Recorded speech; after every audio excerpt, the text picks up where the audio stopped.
Welcome back to another Take the Lead podcast. I am your host, Tara Chantel, where we tap into the spiritual bag within. This is going to be so exciting. We have a queen in the building. Queen, you do it all. And I would love for you to tell us everything you do because I don't want to leave nothing out. Okay.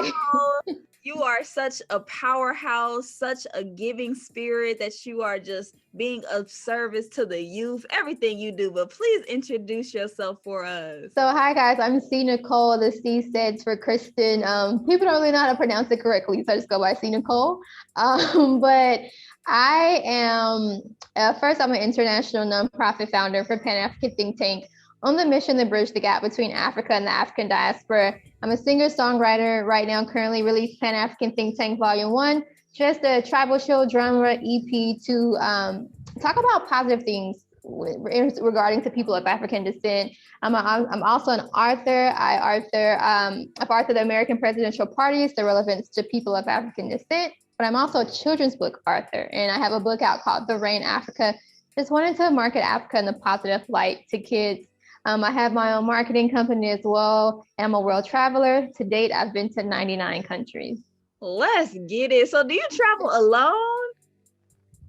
80% of the countries that I went to, I traveled to alone. Right now, I'm currently in Cape Verde with my sister because it's her birthday. Yes, sis. Tell her I said happy birthday. Well, I don't want to take up too much so y'all can celebrate.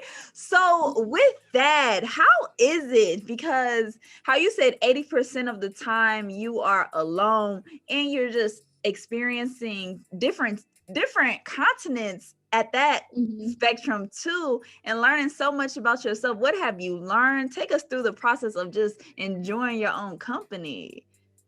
Yeah, like you get to the point where you're alone so much that you really enjoy it. Like sometimes I have a hard time being like traveling with people, or because it's like, oh my goodness, it's so many other things, so many different personalities you have to deal with. But I mean, at first, yeah, like it's kind of scary because it's like you don't know what's going to happen on the other side of the world or what's going on. But then, once you get there and you're like, you find comfort in your peace, and I believe in God, so I find comfort in my faith, and then I'm like, okay, well, I'm just actually excited for what God has for me on this journey and what I will learn.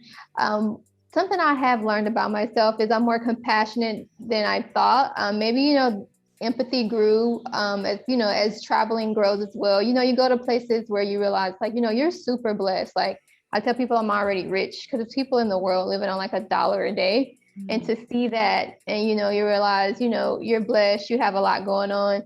It also taught me like to run my own race. We get so caught up in social media, what everyone is doing. And it's like, it doesn't really matter what's going on with them. All that matters is what's going on with you. And, everybody has their own version of success and their own version of happiness. I also learned that I'm just a mastermind at planning. Going to all these continents and traveling, you really have to be on your A game, especially as a woman. You don't want to seem like you're lost and you don't know what you're doing. So yeah, I'm really organized. It's incredible, the fearless mentality and the bravery that you stand for, because I know so many people in your ear just being a woman saying you got to try, how do you handle that, and how do you not let that interfere with God's plans for you? Yeah, so I actually don't watch the news. I read the news. In order to do this, in order to be fearless, like you have to be in tune with not only your conscious, but really your subconscious, right? So a lot of the times there are things stopping us because of what our subconscious is saying, and we don't even realize it. So I realized one of the things that makes me fearful, or will make anybody fearful, is hearing about bad things in the news every day. Because, journalists are supposed to be objective, but their tone is really subjective. So I decided I'm not going to watch it anymore. If I want to read about something, I'll read it. Also, like, I tell people when it's my time to go, it's going to be my time to go. And I'd rather live life now than, like wondering what if, Yes, I get you. It's amazing. And that's just such an inspiration for those that are truly not living their dreams. It's like, this is not a dress rehearsal here. This is not play. Yeah, like I think sometimes it takes that one incident. Like I had a near-death experience one time in a car accident, and I remember like thinking like, oh, like this was going to be it. And I remember like just grabbing the wheel and was like, you know what, if I die today, I'll actually be okay. And I think that's what it is. Like you have to get to the point where it's like, if I go today, am I happy? Like I'm about to be 30 next week. I'll be hitting 100 countries tomorrow, which I'll still be 29. And I tell my nieces and nephews, my godchildren, if I go today, I'm good. I'm good with God. I'm good with my family. I'm good with my friends. I'm good with my life. Sis, how did you get good with your life? Because that's a lot of people's success. Truly, that is extremely such a powerful statement, to be good with life, you know? Yeah. So like, just to take it back, when I was 15 years old, I went into a state of depression. I was just really unhappy with life. I was living in California. I was living the life everyone wanted, right? So my dad was in real estate. He had money. I was living in a 2-story house with a pool in California. I had all the name brands. Had a lot of friends. I was always throwing parties on my dad's dime. He didn't mind. And, in TV, you're like, that's the life. Like, what could she possibly be complaining about, right? And that's when I learned that money doesn't buy happiness. And I kind of told myself that if I ever had the chance to get out of that situation, I'd never go back. And that's how I live my life. Wow. Most people are into that state of depression. So how did you get yourself out of that? Yeah, so I kind of had to like finesse the system. I kind of like I called, I called my mom, and I wasn't supposed to talk to her because it was like some custody, some battle going on. And I just told her like I couldn't do this Cali life anymore. I wanted to come back to Texas and live with her. And I just went to another parent, and I've never, me and my dad were great. Like we're totally great. Like, but you get in those teenage years and things aren't always great with daughters and fathers. Yeah. So I went with my mom, went back to Texas, and actually been in Texas ever since. Wow. And still being able to travel the world and living your life the way you want. I saw on Instagram how you quoted that you are a complete woman. So when I felt that in my soul, You said I am a complete woman, because you have to tell me more about Western beliefs and Eastern beliefs. Can you dive deeper into that? It's really interesting, right? So American women were really quote unquote masculine compared to a lot of women in the world, because we're basically independent women. And going into the Eastern world, which is also the whole continent of Africa, you hear some stories about things that women are fighting for, and you're like, oh, we already got that. Like we wouldn't even think to fight for that, like women in Saudi fighting for the right to drive. Like, it just got the right to drive like last year. Like, we wouldn't even think of things like that, So women, having to get their husband's permission to start a business. Like, what? I don't need anyone's permission to start a business. So, so going into those countries, it's like I try to be the politest person I can be, but at the same time, I know that, men are going to try me and I have to stick up for myself. It's teetering a line. It's really hard, especially like I'm 5'8" and I'm not skinny, but I'm not fat, I'm like thick, right? So it's like I got a little husk to me, and I'm tall for a woman. So, and my voice can get very boisterous. So I really command the room, right? I'm very confident. I'm always walking with my head held high. So that can be intimidating to a lot of men.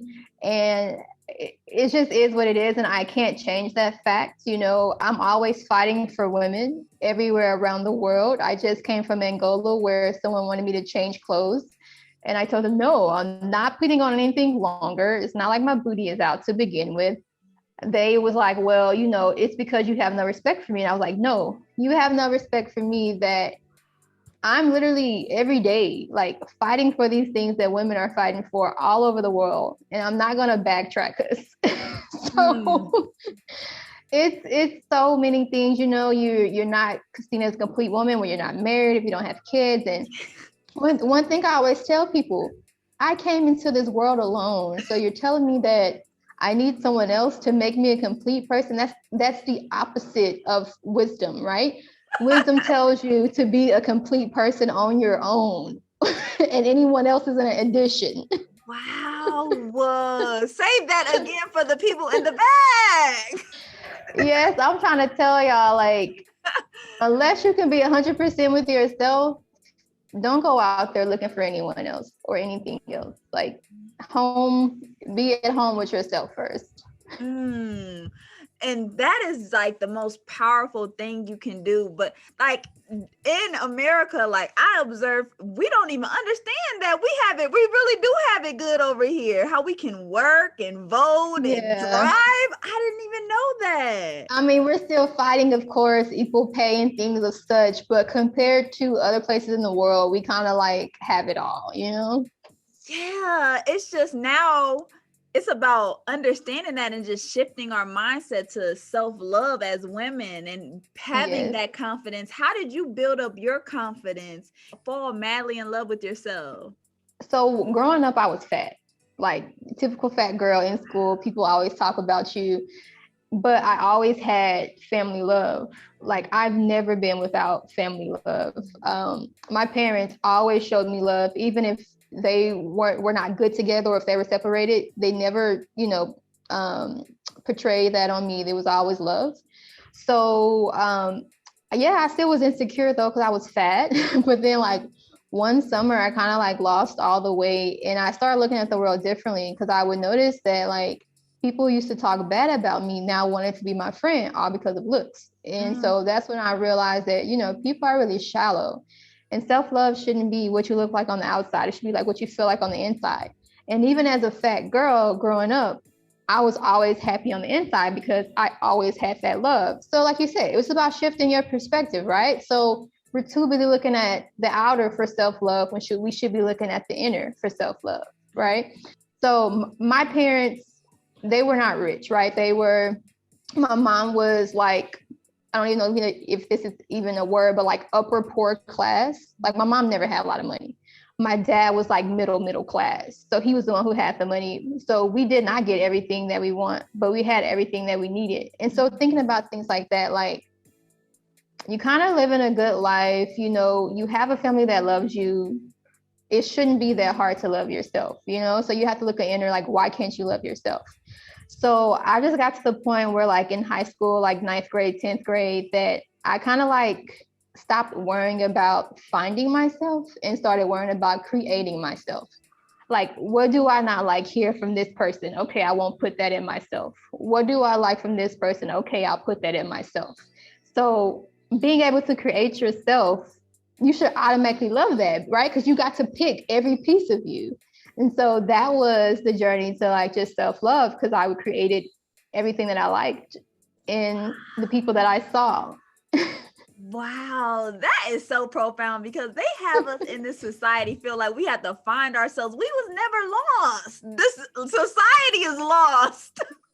Girl, you said it, like you hit it right on, like you said it so simply, but that's actually what it is. I love how you mentioned about the masses, and I was just learning about the herd mentality and how you create just such a positive music that uplifts us. And you said a message that was so profound, like just encouraging the talented people that in their creativity, like we see you being positive, even though it's like such a negative world that we're living in. So how do you create positive art that you understand the bigger picture in that area? Yeah. So in order to create positive art, you have to realize that you already have enough money. When I say that in the sense of people who make negative art, it's because they're after the dollar, right? Cardi B could stop rapping about what she's rapping about today, but she won't because she needs the money. So once you take the dollar sign away from your worth and attach it to morals and character, that's how you can continue. So do I get royalties from my music? Yeah, but do I get the same amount of royalties as maybe like, Beyonce or like Nicki or Cardi? No, but I'm happier because I know that I'm not putting any poison or negativity out into the world. So that's with everything. Once you take the dollar sign away, But when I say take the dollar sign away, I'm not saying be stupid, right? So we all need a minimum amount to live, right? And so that once again goes back to your mindset. How much money do you need to live? I've already jotted down how much money I need to live. I need $2,500 a month to live. And I can be fine. But I live in Texas. Yeah. So I can get $2,500 like if working my butt off in like a week and a half, right? If I'm doing what I'm supposed to do because I work in marketing. So you get to learn that all these people, they always say how much money they need. And so you say, okay, write it down. Tell me, put a dollar sign to everything that you say you need. You'll realize people start writing stuff down like, oh, I need to go to the club. I need to get these Jordans. I need to make sure I have a Tesla. Okay, no, you just need a car. You don't have to have a Tesla. Yes. And that's just priorities, but sis, they got us so greedy right now. All we is chasing is the bag. All we is chasing is the dollar sign. You're right. And that goes back to the social media thing. Like, it's just the pressure, especially being in a materialistic society such as America, which is what the Western world wants us all to do. If you go back to the motherland, you go back to Latin America, these people are living on like $10 a week and they're still happy. They're still joyous. They have their values, right? We've gotten to the good land to the point that we're losing ourselves in this land. Girl, I gotta go to the motherland. I'm not built for this land right here. Do you notice the influence though, like in this WAP culture that they are trying to like hypnotize our young women and the youth to like be promiscuous and out here just being a hoe? So me growing up, I had asked my parents when I was in the 4th grade, like, what's your life story, right? Because if you notice as children, we never asked we just see our parents as providers and like they've always been grown, right? Like they were never children. Come on. And so I remember asking my parents like certain things and I felt like they were embarrassed to tell me. And so I told myself that I would never do anything that I would be embarrassed to tell my godchildren and my nieces and nephews about. So I decided at a young age that I would not be promiscuous. I'm very selective. Like I'm 30 and I'm on one hand, girl. I'm keeping it real with you. Girl, that's why your spirit's so pure out here. Listen, because like you have to be careful, not only with that, but you can get caught up. I mean, you take on baggage, your emotions are not there, your mental is not there, your physical has been ran through. And so I feel like when they preach all these things to our women, they're trying to make us lose our worth.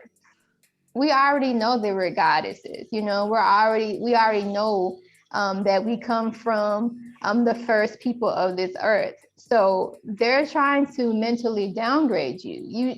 You shouldn't. You should have high standards, bougie, whatever you want to call it. Because our women and our men need to both be like that. We like I said, we're the first people to walk this earth, civilization started in Africa. So that's what I love about your song Ghetto, because you let them know what's really up. Can you tell us what inspired that piece? Like even in elementary school, people say stuff like, oh, that's so ghetto. And then like I got older and in college and stuff, and I was like, that wasn't ghetto. It's actually pretty smart. Like say, oh, you made that ghetto, you did that. I'm like, no, whatever thing he finagled, like that was pretty smart. Or like they'll say it's ghetto if your hair is this way, or if you wear this, but then like a year later you see it on the cover of a magazine and you're like, oh, maybe it's not ghetto, but why do we need other people to tell us if it's ghetto or not? And so the definition of ghetto isn't even a culture, right? The definition of ghetto is like, the slums. So I'm like, that it's not even the true definition of what the word ghetto is. And so I was noticing that everything that was ghetto literally just had to do with African culture. When I say African culture, I mean those in the diaspora, such as us, and those on the continent. And I was like, they're trying to make us not like ourselves. And so I just wanted to write a song about all the beauty and all the things that we started that they try to act like we didn't start. Like, for example, rock and roll. We started that, hip hop, tango. We started that, So I just wanted to talk about our hair, you know, our clothes, what we eat, right? So even with some of our foods, they're like, oh, look at that. What is that? That's disgusting. I'm like, no, this has flavor. Wow. Let them know. So, Like, yeah, as soon as I heard the beat, like it was, I'm working with a producer called Ghost Knight. He's out of Jamaica. As soon as I heard the beat, I literally said, don't let them tell you it's ghetto, no, no. Like I was just talking in ghetto, no, no, ghetto, no, no. yes.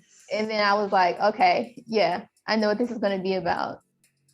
Oh, it's truly a hit. And it's just like filled up my soul because it's so relatable how truly like hip hop has been hijacked from white supremacy. Now that's why it's truly garbage right now. It's like it's rap. It doesn't serve us or fill us up any purpose. And I love how you created your own record label. Like, tell us more about that. Like, you truly just created your own lane for yourself, and I love that. Yeah, so my dad was self-employed for a while. I used to like work with his business. He would like throw me money to like just file and type because, you know, as a child at 10 years old, I was typing faster than he was because, you know, computers. Yeah. And so he just was just showing me how like, yeah, it's a lot of work, but when you get paid, it's all your money.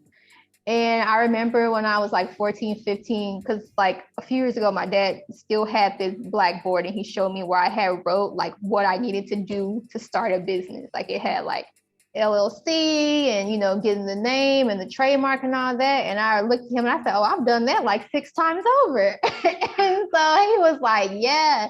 And so I used to intern with a division of Sony Music. And I learned that the game is kind of rigged. So not kind of, the game is rigged. The game is rigged. And so I was like, I think people like Mariah Carey, people like Beyonce, people like Usher, I think they're amazing, right? They have this work ethic. They basically work their asses off to get to where they are. And I have to be honest with myself. Is my life going to be just singing? No, I have other things I want to do. So what can I do to not have to work as hard, but still get some money? And so I was like, okay, well, if I write my own music, if I publish my own music, if I'm under my own label, there's no middleman anymore. It's just me and the distributor.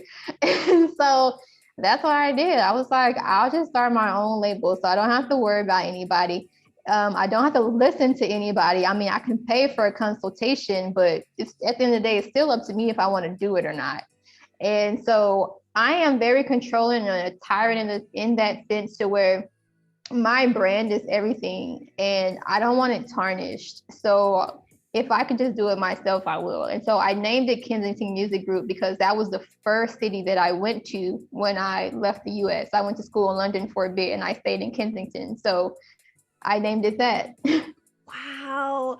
How does it feel to have your creative control? Amazing, because it got to a point where I almost lost it.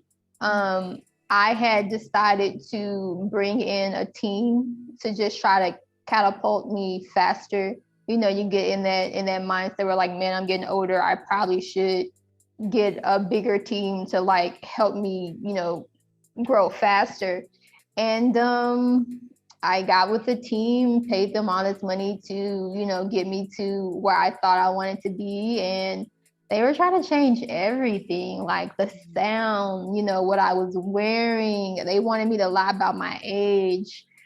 I was just like, nah, I don't think I'm gonna do this. This is like a VH1 behind the music story that I don't want to be a part of. So I let them go. I let them go. I chalked that money up to the game and I actually went traveling for almost 2 years, like just trying to make sure, like, is this music what I really want to do for life? And I found out I want to start a nonprofit. Wow. And that work right there is so much more like meaningful because you're being of service for so many more people and it's truly bigger than you. Like this the God in you doing the nonprofit. Please talk us through that process, being a whole founder up in here. Yeah, so I'm not gonna lie, nonprofit is hard because there's so many rules, right? So let's say if I do have all the money in the world, it's against the law to fund a nonprofit on your own. So now I'm having to go beg people for money just so I can keep my charity status, right? So that part got me. Another part is like begging for money in the sense of I'm trying to bridge the gap between Africa and the African diaspora, and you're like not wanting to donate, but you're just donating to like a cause that has nothing to do with your people. Or I tell you our shirts are $25 and you're like, oh, I don't know, but I just saw you like buy that name brand Gucci belt. Like, what are you talking about? And so it's like trying to make it cool to where people want to donate. And it's kind of like, it's weird. And it's kind of hard because most of the money is in the Western world, is in the diaspora. Don't get me wrong, there's money here in Africa as well. But so it's like you're always like knocking on the door of the diaspora, even though you would wish that more people in Africa would donate as well. You know, it's kind of hard. It's also hard in the sense of just being a woman dealing with certain continents, them not understanding that I'm the one running it. I also have my board of directors that I have to have meetings with. The taxes is the hardest thing, trying to make sure you're following all the laws because all of our taxes are public. And just having a nonprofit during COVID was one of the hardest things. Like I literally just got out here like last week. We hadn't been back out since before the lockdown. So just trying to like play catch up, juggling as a woman, juggling men in the sense of, oh, you're an attractive woman, you're running a business. No, you can't have my hand in marriage. Like, no, you can't call me past 9. My phone's off. No, we're not going to be hanging out outside of work, you know? So wow. It's the boundaries for me. It's the boundaries. You like, we gonna set this straight right here. Okay, like I don't want to, you know, especially as a woman, your name is so important, your title is so important. People are going to talk regardless, but just make sure that you're doing right. Like, you know, make sure you're not putting yourself in those positions to get caught up. Wow. Yeah. And knowing you just know your focus. How do you stay focused with all these distractions? Because sometimes these brothers can really be sent as a distraction out here. Let me tell you, like, I took a 2-year period from 27 to 29 where I didn't date. I was not taking any friend applications. I was not trying to do this and that. I needed the last years of my 20s to be able to plant my seeds so in my 30s they can grow. Now that I'm about to turn 30, am I interested? Yeah, I'm going to be back out there dating again, but my list is like of what I want is so like it grew so much because, you know, as you grow, your list should grow as well. So I'm literally, I want to do a marriage of convenience, meaning I'm not trying to just marry for love. I want to grow generational wealth. If I like you, that's great. That's what I want. I don't have to love you. Love will fade. I want a best friend that I can tolerate and we can grow together. So yeah, I have a set of interview questions and you should have a set of interview questions for me as well, you know? Oh, you said it has to be deeper than love, baby. You said love. Listen, love can't pay my bills. Okay. Wow. That's the mindset for me because marriage is a business institution. It's a business. It completely is. Like I'm going into it with a contract because when you divorce, it's a contract. So I think that sometimes people get so caught up in the infatuation, in the love, in the physical, but it's like that fades. It looks fade, love fade. Can I still stand you like after all of that fades? And are we moving to a bigger mission together? That's the mission. Like we really all came here for our own assignment. And if you don't know your assignment, you wasting time. But you on your assignment. You've been doing your assignment, especially like in your 20s, in child free. Like that's amazing. How does it feel like to be child free in your 20s? Yeah, it's amazing. Not only, I mean, and this is no disrespect to anyone, but I'm child free. You know, I've never had an abortion or anything. Like I literally like just wanted to stay on the straight and narrow, as you call it. You know, some people say you're not having fun, but I have fun in other ways, traveling and, you know, being creative and things like that. I'm the oldest person in my family that doesn't have a child, in the sense of mostly everyone in the family had already had children by the time they were 25. So they never even got the chance to see what life would be like if they didn't get married, if they didn't have children. So I'm the first one, like, just winging it. Oh, and that's like so liberating, because how you even said before, like the masses, I know the masses just try to control women to believe like you're not enough until you have a kid, or you're not, but you end up losing yourself in these relationships. And later down the line, that's why a lot of like postpartum depression hits, because they realize, whoa, what has just happened? Like, I mean, yeah, you're so right. Like, I'm not gonna lie. I was engaged at 19 to the only dude I've ever been in love with. And we ended it. He wants to be a brain surgeon. And I saw myself like already losing myself. Like, I was in college and I was like, okay, if you want to be a brain surgeon, why am I doing all of this in college? Because brain surgeries are 18 hours a day. You say you want to have kids. Who's going to watch the kids? It's going to be me, right? So why am I in school right now? And so I was just like, I literally saw my life fusing with his life to where I would not have it anymore. Because at the same time, I was interning with Sony Music too. And so I was having to go to concerts late at night and all these things. And he was always like, well, why are you out so late? And I'm like, you know, this is what I want to do. Because at the time I wanted to work for a record label. And so ladies, when you see the signs, like, listen, do not lose yourself. It's hard. You're already gonna, you know, you already have women having it hard losing themselves as mothers. So you just, it's so complicated being a woman. That's all I'm gonna say. It is.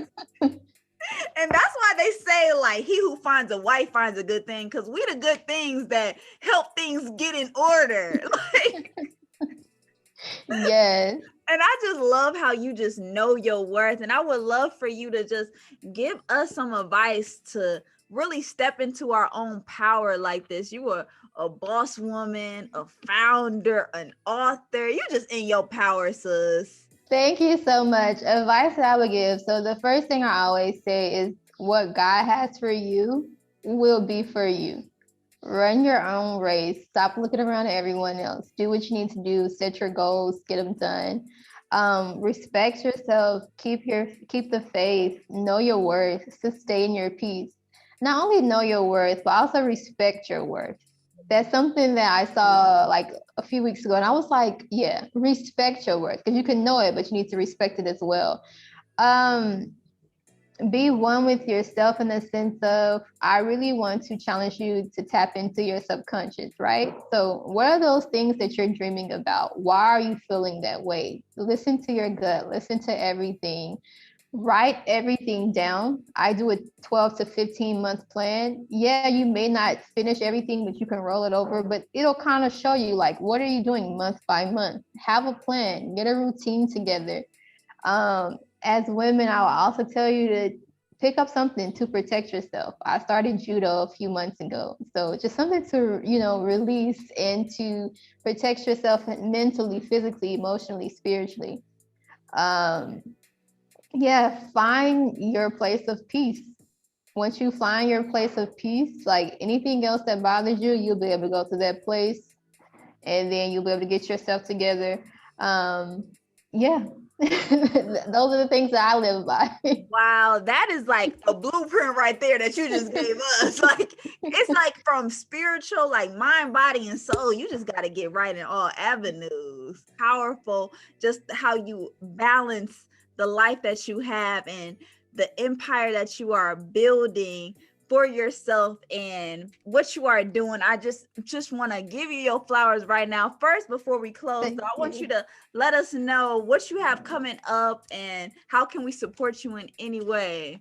Yeah, so Pan-African Think Tank, donate, panafricantt.org. Follow us on Twitter, Instagram at PanAfricanTT. If you're into music, you can type in C.Nichole on all music platforms and listen to Pan-African Think Tank Volume 1. We have songs for the women, songs for the men, and songs for us collectively.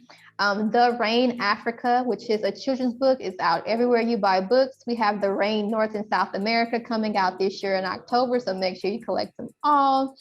Let's see what else is going on as far as, again, music. We'll have a video for King coming out soon, basically just trying to uplift all of our men of African descent. So donate, Pan-African Think Tank. And we also sell merch as well. So if you want some, cool stuff, I design it all. And so I'm not going to have it out there looking raggedy. Come on. Yeah. You are so dope. You are just so dope. And before we close, this is the final question, because it just shows how you are truly just trusting the process and you're stepping into the unknown. You're so confident with the uncertainties. How did you get that mindset to truly just believe in your process and trust God on this journey? Yeah, sometimes it's hard. Sometimes I actually write myself, right? So like I'll write notes to myself, or I'll go back to things that I wrote to others and be like, well, you should be listening to that too. I remember having a conversation with my homegirl and I was like, man, I don't know if it's going to happen. She was like, girl, but you always make it happen, And I was like, you know what? God do always have my back. So it's just those little things. So when you're feeling good, ladies, gentlemen, whoever, write down notes, leave them all around your house, just random. And then when you're feeling like not too confident, go back and read what you wrote yourself. Believe it. I keep little notes on like all of my light fixtures in the house. So subconsciously, my brain is getting all that positivity. Like every time I flip on a light, it's like, oh, remember what you wrote on all these little light switches? Literally take a piece of paper, tape it, or put a little post-it note. Come on, that subconscious mind is so powerful. We can't play with it. You cannot play with your subconscious, girl. Well, how are you protecting your subconscious mind, especially with all the crazy stuff that they be trying to put in us? Yeah, so like I really like a lot of the popular music that's out there. I've never heard it. I refuse to hear it. And if I hear someone playing like the first 2 or 3 sentences of a song, I will literally walk out the room. Like I'm not playing. Like I won't do it. I would read descriptions of movies before I watch it. I try to surround myself with people who are like-minded like me and like just the positivity. I'm really like dodging the negativity all day, like Heisman, like, We gotta have fully protected out here because the devil working. Girl, that is devil negativity. It's all the demons, whatever you believe in. It's all the same thing. Like you got energies, chakras, whatever you vibe with. Like it's real. Yeah, that's why I view this life as like all a test, and it's like just testing your character every chance you get, testing your faith, like testing who you are as a person. So C.Nichole, you are a queen. Thank you so much for your energy, your wisdom, and your time on Take the Lead podcast. We appreciate you, queen. Oh, of course. Thank you for having me. Take the Lead podcast. I really enjoyed myself. And I hope you guys got some jewels or nuggets. Oh, you was dropping them. Like, I'm writing them all down because you got it going on. So keep living your best life and keep shining out here. Thank you so much. Thank you, Take the Lead podcast listeners, for tuning in, tapping in. We will meet you at the top.